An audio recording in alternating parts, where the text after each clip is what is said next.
Bene, abbiamo letto dello sguardo, come fai? Dobbiamo dare spazio a lui, se lo guidi, vediamo se è riuscito.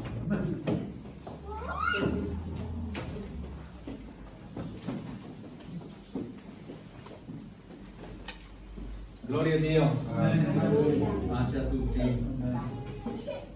È una gioia essere qui con voi, come diceva mia moglie, ma è anche una responsabilità condividere qualcosa insieme a voi.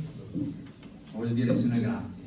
Grazie per il tuo amore, grazie perché ti usi anche gli strumenti incapaci, imperfetti, per condividere quello che viene dal profondo del cuore. Amen. Quando il caro fratello Marco mi ha chiesto qualche mese fa, un passo mi è venuto nel cuore e su quello ho riflettuto e meditato in questo tempo. Un passo che ho già condiviso con i fratelli di Pieve, con altre realtà, ma è qualcosa che mi tocca profondamente il cuore e che parla in modo particolare degli ultimi momenti di Gesù con i suoi discepoli. Vorrei leggere con voi intanto dal Vangelo di Giovanni, capitolo 13, che dice così. Giovanni 13, dal verso 1, alzatevi pure in piedi. Ora, prima della festa di Pasqua, Gesù, sapendo che era venuta per lui l'ora di passare da questo mondo al Padre, avendo amato i suoi che erano nel mondo, li amò fino alla fine. Durante la cena, quando il diavolo aveva già messo in cuore a Giuda Iscariota, figlio di Simone, di tradirlo, Gesù, sapendo che il Padre gli aveva dato tutto nelle mani e che era venuto da Dio e a Dio se ne tornava, si alzò da tavola, depose le sue vesti e preso un asciugatoio se lo cinse. Poi mise dell'acqua in una bacinella e cominciò a lavare i piedi ai discepoli e ad asciugarli con l'asciugatoio, del quale era cinto.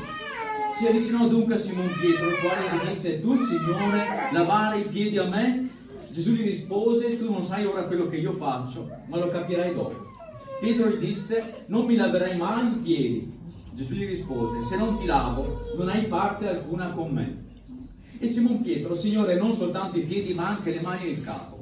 Gesù gli disse: chi è lavato tutto non ha bisogno che di aver lavato i piedi, e tutto quanto puro. E voi siete puri, ma non tutti, perché sapeva chi era colui che lo tradiva, per questo disse: non tutti siete puri. Quando dunque ebbe loro lavato i piedi ed ebbe preso le sue vesti, si mise di nuovo a tavola e disse loro: capite quello che vi ho fatto? Voi mi chiamate maestro e signore, e dite bene perché lo sono.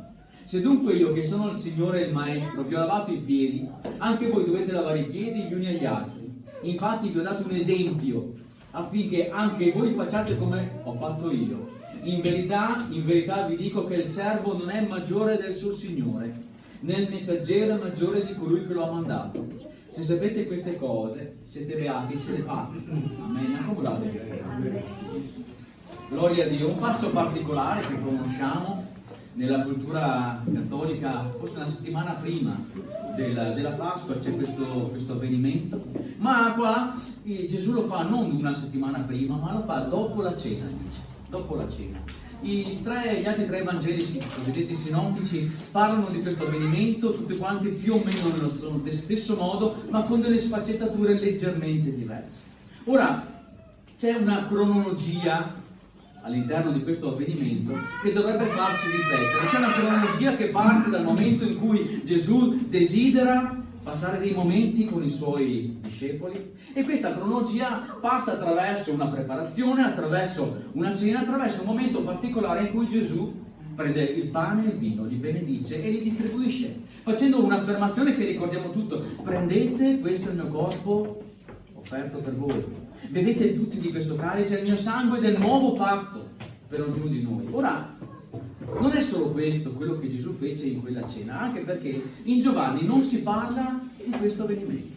Giovanni è un discepolo particolare, tra i più giovani dei discepoli, un discepolo che dice di se stesso, no? Il discepolo che Gesù amava. Evidentemente era tenero, probabilmente immagino un 17enne che aveva questa ammirazione e amore per questo Gesù. Un uomo di 30 anni con una carica straordinaria, ripieno di potenza della sua maestà, di Dio in terra. Certo, era uomo, aveva dei limiti fisici, ma Giovanni sentiva questo calore particolare e lo amava in modo particolare, e si sofferma su altri aspetti.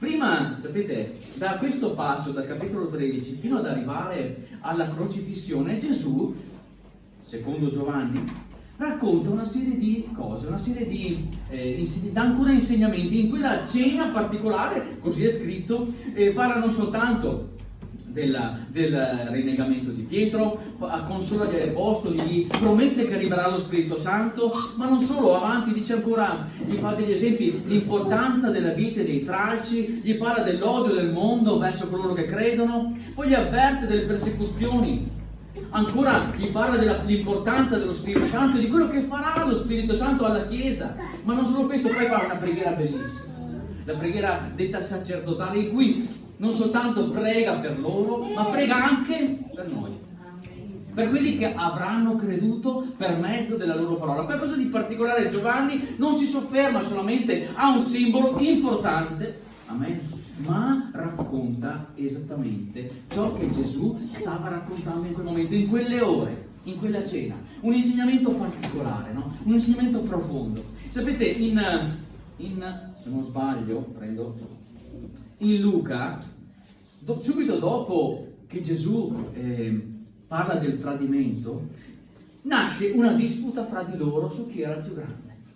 Cioè, proprio, adesso non so incastrarlo bene perché bisognerebbe farci uno studio profondissimo, ma a un certo punto Gesù lava i piedi, probabilmente subito dopo che questi incominciano a discutere fra di loro chi sia il più grande. Infatti in Giovanni poi gli dice: ma se io che sono il maestro, il Signore, dite bene, vi ho lavato, capite chi è il più grande? Queste dispute interne per chi è maggiore di qualcun altro. Ma Gesù non ci ha insegnato questo. Il maggiore, che è Lui, si è umiliato per me e per te, per lasciarci un messaggio. Sapete, sono fermamente convinto che il processo di santificazione, quindi di distacco dal mondo, non sia un processo di distacco dalla realtà. Amen? Perché siamo in questo mondo, viviamo in questo mondo e Gesù ha pregato per noi. Amen? Ma è un distacco dal peccato, ma ancora di più è un avvicinarsi all'esempio. Gesù ci ha dato un esempio meraviglioso.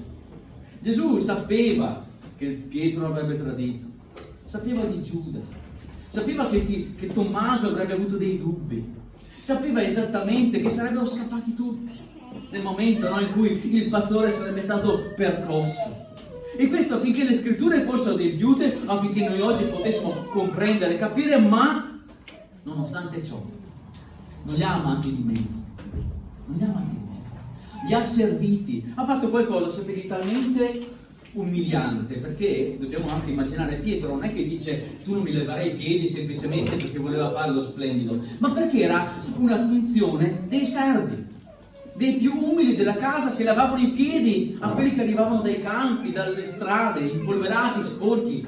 Gesù ha fatto un passo particolare, ha dimostrato un amore straordinario mettendosi a fare la cosa più umile, e non dichiarando che quel gesto appartenesse agli umili, ma deve essere un gesto appartenente a tutti noi. Se lui l'ha fatto, ci ha chiamati a farlo. E sapete, oggi non c'è usanza nel lavarsi i piedi, vero? Non ci laviamo i piedi l'un l'altro, abbiamo forse un po' di come si può definire? Ribrezzo, dai, anche ribrezzo se vogliamo, ma ci fa un po' impressione. Ma c'è qualcosa di particolare, sapete, adesso non so se vi capita, a me capita spesso, perché sto spaccando dei muri, sto facendo dei lavori, che dei sassolini mi vadano dentro le scarpe, e finché non togli quei sassolini sei infastidito, no? O volevo farvi immaginare, quando siete al mare, se andate e uscite dall'acqua, la sabbia vi si attacca ai piedi ed è fastidiosa, non dovete darvi una lavata. E sapete, all'epoca c'era qualcosa di particolare, no? Questi uomini giravano per le strade, non c'era l'asfalto e il cemento, c'era polvere, terra, e questa sensazione dei piedi era veramente fastidiosa, non c'era qualcosa che gli si attaccava addosso e c'era bisogno di lavarsi, c'era bisogno di mettersi a proprio agio. Ecco, c'era bisogno di essere messi nella condizione di essere nel proprio agio a casa anche di qualcuno. In casa volevano stare bene. Ora, era proprio importante che ognuno di noi, ed è importante che ognuno di noi metta a proprio agio i fratelli e le sorelle, coloro che ha attorno, anche con questo servizio. Ti metto a tuo agio come? Nell'amarti sinceramente, nell'amarti profondamente, nel fare della mia vita un servizio per gli altri. Ora so che non è facile, so che usciti da qua abbiamo 1000 pensieri, 1000 impegni, 1000 preoccupazioni, lo sappiamo, fratelli, non ci nascondiamo dietro un dito, ma Gesù ci dà un insegnamento e, come dicevo poco fa, questo processo di santificazione è un processo in realtà che dovrebbe portarci ad amarci sempre di più. Quindi, fratello e sorella, se nella tua mente, nel tuo cuore non c'è la comprensione del fatto che dobbiamo fare un percorso di amore profondo nei confronti gli uni degli altri, vuol dire che ti è mancato un pezzetto di informazione. La santificazione non è allontanarsi dagli altri. Amen. Molto spesso viene compreso male. Ci si allontana, si isolano, no, lontani da tutto e da tutti. È facile, è più facile, sapete, perché quando sei solo hai solo da litigare con te stesso. Ma dicevamo prima, quando sei insieme agli altri ti confronti, hai magari opinioni, ragionamenti diversi gli uni dagli altri. E a volte magari c'è qualcuno come i discepoli che dice: ah, ma sono più bravo io di te, sarò più grande io di te. Si confronta in una scala che non esiste. Amen. Perché il livello più importante è quello in basso, che sono degli altri. Assurdo. Il più umile sarà il più grande. Un insegnamento particolare, sapete? E se non facciamo questo, se non comprendiamo l'importanza di amarci profondamente, se non comprendiamo l'importanza di perdonarci. Ora, ad un certo punto Paolo, facendo anche lui delle ricerche, facendo anche lui un minimo di, come si può definire, un minimo di analisi della situazione, dice che quando ci si trova e si rompe il pane, si beve il vino, dice così in Prima Corinzi, capitolo 11, ve lo leggo bene perché è importante quello che voglio dirvi. Dice così: poiché ho ricevuto dal Signore quello che vi ho anche trasmesso, cioè che il Signore Gesù, nella notte in cui fu tradito, prese il pane e dopo aver reso grazie lo spezzò e disse: questo è il mio corpo che è dato per voi, fate questo in memoria di me. Nello stesso modo, dopo aver cenato, prese il calice dicendo: questo calice è il nuovo patto nel mio sangue, fate questo ogni volta che ne berrete in memoria di me, poiché ogni volta che mangiate questo pane e bevete da questo calice, voi annunciate la morte del Signore finché egli venga. Perciò chiunque mangerà il pane e berrà del calice del Signore indegnamente sarà colpevole verso il corpo e il sangue del Signore. Fratelli, è importante. Ora perdonami Marco, forse devi leggerlo anche tu dopo, no? A me lo rileggi, è importante, a me non fa male assolutamente. Abbiamo una responsabilità. E sapete, Paolo ai Corinzi racconta qualcosa che ha detto Luca. Perché Marco e Matteo, se non sbaglio, non dicono fate questo in memoria di me. Cioè, c'è una forma di, se vogliamo, simbologia nel pane e nel vino e noi ricordiamo. Ma c'è qualcosa di più, ancora più profondo, fratelli e sorelle. Qui dice ogni volta che vi trovate. Ora, so che è strano da dirsi, ma sarebbe bello che a casa nostra, fermi con la nostra famiglia, prendessimo il pane e lo spezzassimo per dicendo: Signore, grazie. Ma non per il cibo. Noi preghiamo per il cibo, no? Gloria a Dio. Ma non per il cibo. Ma dobbiamo ricordare ogni momento quello che ha fatto Gesù. Sapete, se noi incominciamo un'azione nella nostra mente, nel nostro cuore, di ricordare quello che Cristo ha fatto, del fatto che ha dato la sua vita, dandoci un esempio. Perché sapete, se fosse stato un estraneo, adesso voglio farvi ragionare, se fosse stato un estraneo alla nostra vita, anche se Dio a morire sulla croce, avranno visto un Dio estraneo, un Dio degli ebrei, a morire sulla croce per i peccati. Ma Gesù non è un Dio estraneo. Gesù ha passato del tempo in mezzo al suo popolo. Gesù ha dato degli insegnamenti non per gli ebrei o per i giudei, ma per tutti quanti noi. Gesù non è un estraneo. Gesù è quel Dio personale della tua vita che ha dato se stesso per te e per me. Non è qualcosa di lontano, fratelli e sorelle, è qualcosa a Gerusalemme, a 2-3 mila chilometri di distanza. Gesù è quel Dio potente vicino a te. che ha deciso di pagare anche per te. Non è lontano, è vicino. E sapete, voglio andare verso la conclusione, ma sapete, ci deve essere un passaggio e una crescita spirituale nella nostra vita, nella mia vita. Ci deve essere un passaggio verso una consapevolezza di quello che Dio vuole fare di me, una consapevolezza di quello che Dio vuole trasformare in me, ciò che Lui vuole togliere dalla mia vita e ciò che Lui vuole mettere in me. Sapete, se non diventiamo come i bambini, diceva il Signore Gesù, non entreremo nel regno dei cieli. E sapete, il bello di un bambino è che ama profondamente e sinceramente. Un bimbo non ha bisogno di essere convinto ad amare. Purtroppo negli anni perde quel sentimento perché si confronta col mondo e col peccato e si rende conto che non è tutto meraviglioso.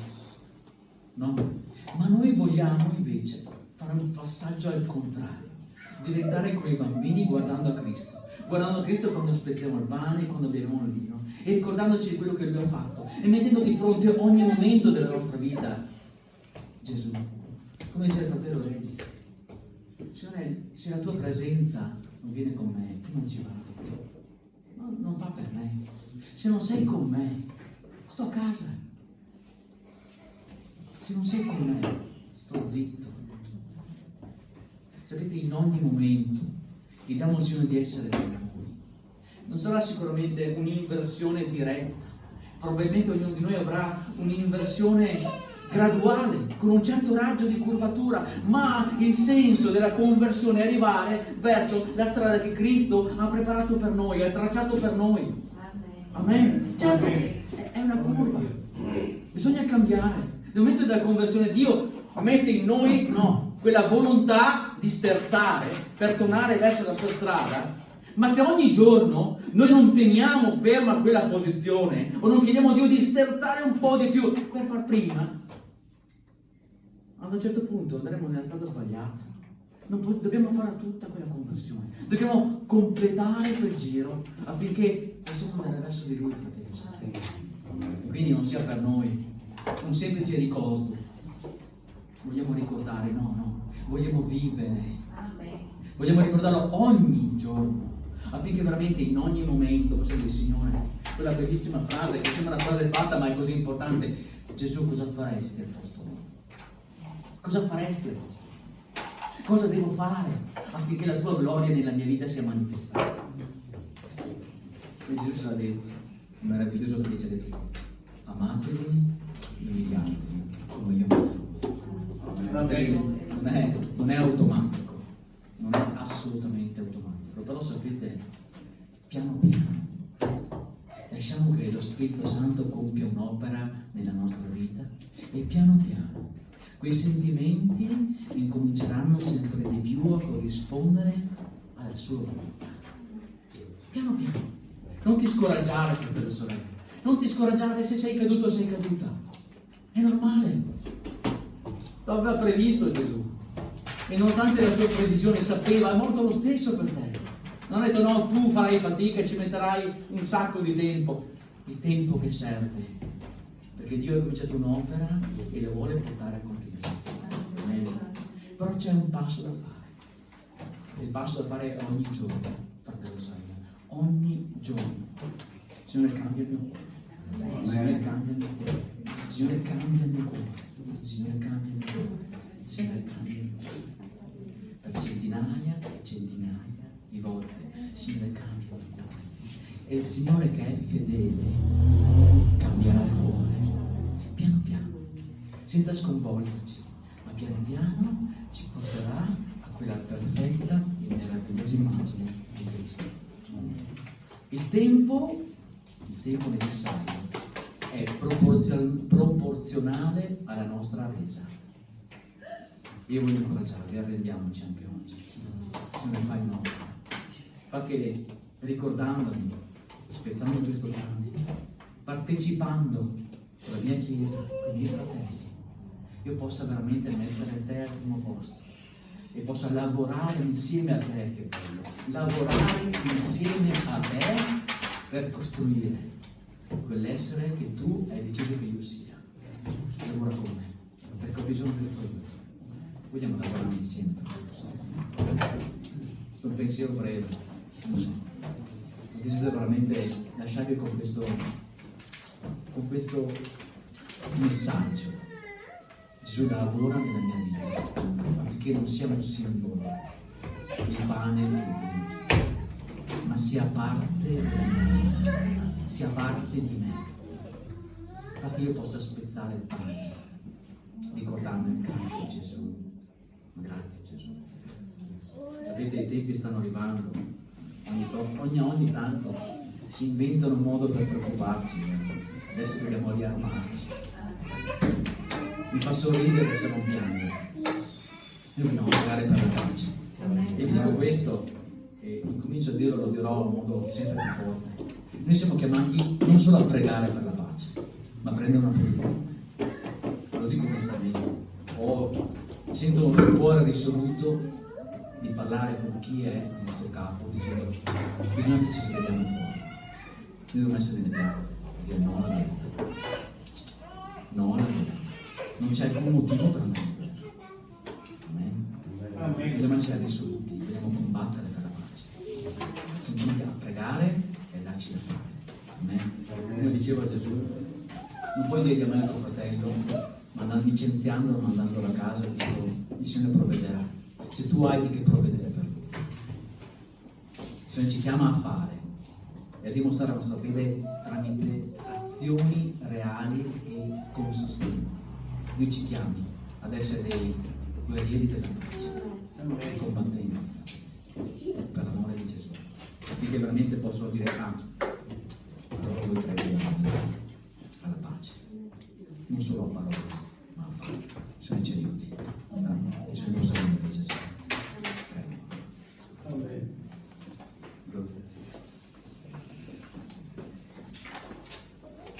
Gloria al Signore. Andiamo ad adoperarci per la pace. La cosa che mi fa pensare è che questi leader diventano cristiani, no? E Gesù è pace. Ma anche di uccidere la progressione. Gesù è pace. Che sia pace venuto nei cuori. Amen. Amen. Gloria a Dio. Nella nostra vita, che ci sia pace. Stai in pace. Stai sereno. Calma. Sereno. Sono cose che appartengono a Cristo. Gesù è la nostra pace. Non dobbiamo essere in guerra con nessuno, neanche con noi stessi. Dobbiamo essere in pace con Dio e con tutti gli uomini. Gloria al Signore. Vorrei che cantassimo un cantico.